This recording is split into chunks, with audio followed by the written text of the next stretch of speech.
कई मेरे किसान साथी परेशान रहते हैं कि हमने पलेवा करके भी गन्ना लगा लिया और सूखे खेत में भी गन्ने की बुआई कर ली, लेकिन हमारा जो जमाव है वो सही नहीं आता।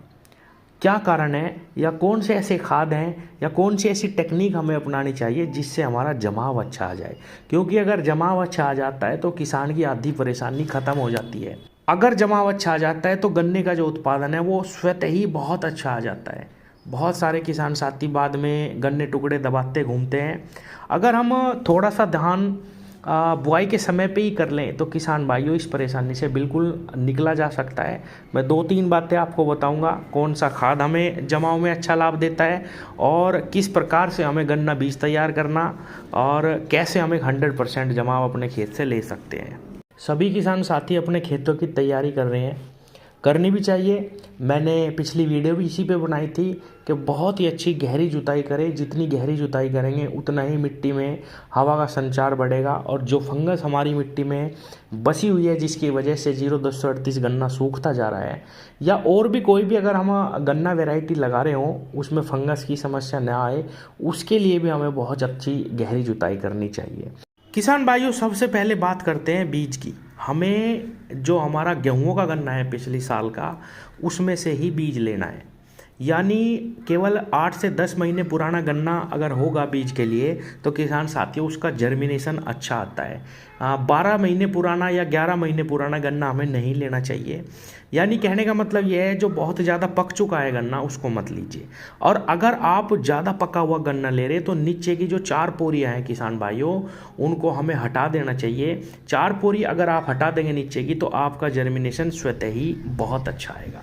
पहली चीज़ तो ये। दूसरी चीज़ किसान भाइयों, जिस भी खेत से अब हम 15 दिन बाद बुआई करेंगे या 20 दिन बाद बुआई करेंगे, उसमें हमें 5 किलो बीघे का यूरिया डाल के पानी दे देना चाहिए बुआई करने से पहले। उससे क्या होता है कि जो चीनी की मात्रा है वो कम हो जाती है थोड़ी सी, उससे भी जर्मिनेशन में हमारे बहुत ही अच्छा रिजल्ट आता है। और जो आँखें हैं गन्ने की वो उभर जाती हैं, हरी हो जाती हैं यूरिया डालने से। और जो नहीं जमने वाली आँख है वो भी किसान भाइयों बहुत अच्छा जर्मिनेशन लेती है।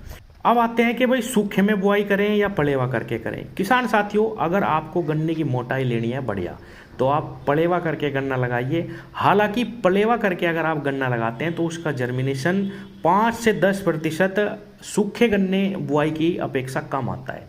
ये तो सच्चाई है, क्योंकि जब हम सूखे गन्ने में बुआई करते हैं तो उसमें हम साथ के साथ पानी लगाते हैं, और जब गन्ने के टुकड़ों पर साथ के साथ हल्की मिट्टी लग के पानी लगता है तो किसान भाई उसमें जर्मिनेशन आता है अच्छा। लेकिन पलेवा के गन्ने में और सूखे गन्ने में यही अंतर आता है कि किसान भाइयों, पलेवा का गन्ना हमेशा मोटा निकलेगा, सूखे में जो बुआई करा हुआ गन्ना है वो थोड़ा सा पतला निकलता है पलेवा के मुकाबले।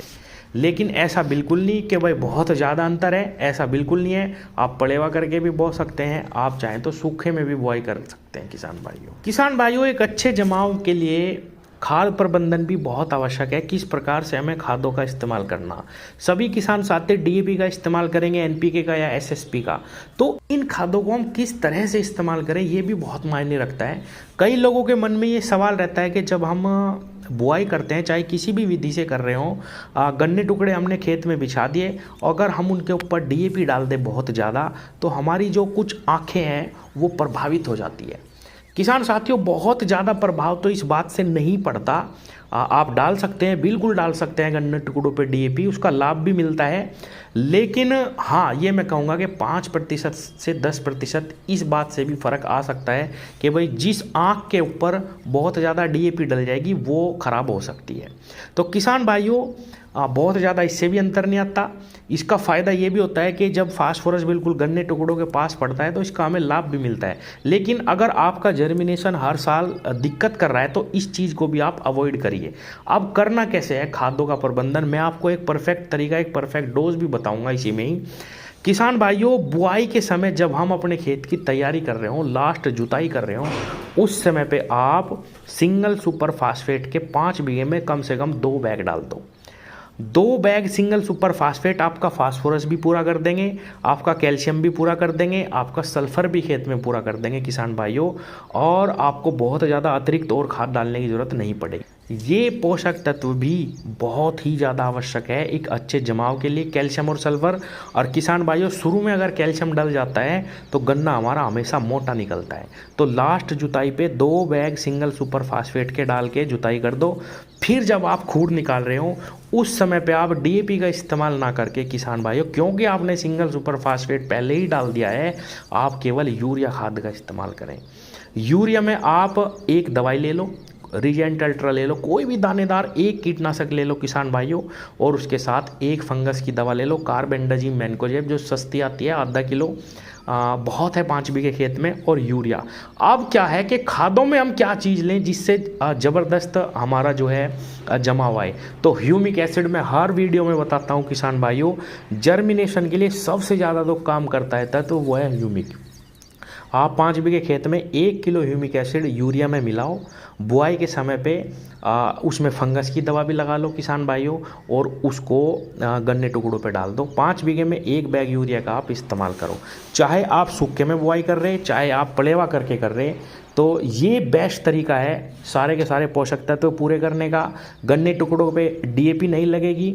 और यूरिया, कुछ मेरे किसान भाई कहते हैं कि भाई यूरिया का क्या फ़ायदा, जब जर्मिनेशन अभी नहीं आया तो यूरिया क्यों डाल लें, वो तो बेकार ही जाएगा। ऐसा नहीं है किसान भाइयों, जैसे हम यूरिया डालते हैं वो 6 दिन 7 दिन बाद काम करना शुरू करता है, जब उसमें जड़ निकलनी शुरू हो जाती है गन्ने टुकड़े में। और किसान भाइयों, इसका बहुत ही ज़बरदस्त लाभ हमें देखने को अपने गन्ने पे मिलता है।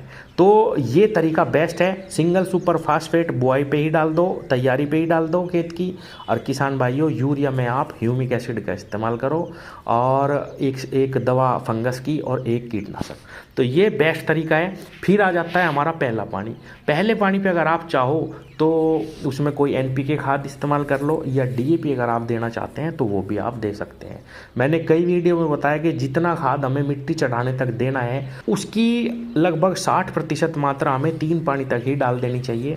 शुरू में ही हमारी फसल को ज़्यादा खादों की ज़रूरत होती है, और उसी से ही हमारा पौधा मोटा निकलेगा, ब्यात जल्दी शुरू होगा, और हमारी फसल बहुत ही हरी बनी रहेगी। तो किसान भाइयों, ये कुछ पॉइंट है खाद का इस्तेमाल हमें कैसे करना अच्छे जमाव के लिए, और बीज हमें किस प्रकार से लेना, किस खेत से लेना। और अगर ज़्यादा दिन पुराना गन्ना है तो नीचे का उसका 4 बोरी निकाल दो, अच्छा जर्मिनेशन आपको मिलेगा। और किसान भाइयों, 2 तरीके होते हैं, जैसे मैंने बताया अभी, एक सूखे की बुआई होती है, एक पलेवा करके। थोड़ा सा फ़र्क इनमें आता है कि जो हम सूखे का गन्ना बोते हैं उसमें थोड़ा सा जर्मिनेशन ज़्यादा आता है। उस पर मैं एक सेपरेट वीडियो बनाऊंगा आगे आने वाले समय में कि सूखे की बेस्ट बुआई का तरीका क्या है, जैसे ज़्यादा जर्मिनेशन आए। और पलेवा तो आप सब जानते ही हैं कि किस प्रकार से हम अच्छा जर्मिनेशन पलेवा करके ले सकते हैं। मैं अगर अपना ओपिनियन बताऊं तो किसान भाइयों, मुझे पलेवा करके ही गन्ना अच्छा लगता है बोना। उसी से ही गन्ने की मोटाई अच्छी आती है, किसान को काम कम करना पड़ता है। धन्यवाद।